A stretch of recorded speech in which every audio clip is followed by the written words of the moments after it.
I was around 5, I would fear laying down to bed. As the lights would shut off and darkness engulfed my room, all I could think about was that she's out my bed again tonight.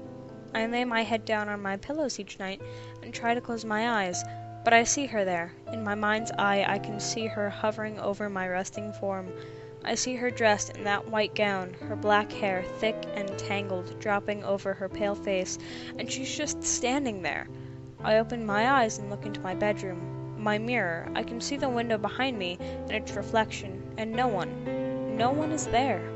I close my eyes again and remember the morning breakfast. "Papa, my head hurts. I can feel bumps on it," I complained while I drew with crayons and a napkin. My dad looked at me stoically and asked, "How'd that happen?" "The monster did it. She bashed my head in my sleep."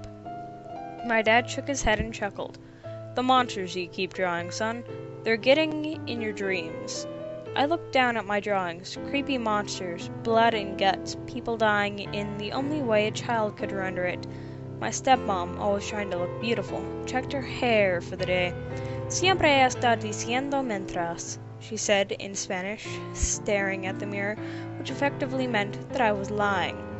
I only quietly drew in anger. She knew the monster was real. She just refused to admit it. I snapped back to me in the bed, lying quietly, praying that she doesn't show up again, praying like a good little Catholic boy. I place my ears tightly to the pillow and close my eyes.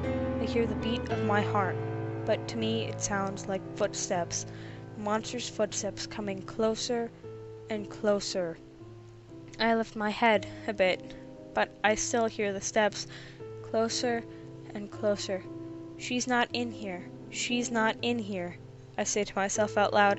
I hear the footsteps stop. I open my eyes. I look into the mirror.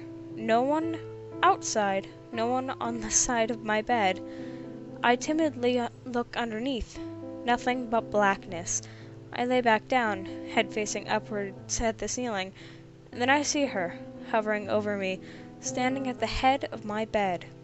The white gown, the tangled black mess of hair, the pale face. She raises her hand. I stare in fear of what's coming next. She brings it down on my head. Again and again, each blow to my head reverberating, the monster before me's existence. In my tears, curled up beneath my covers, when the monster is done, she walks out.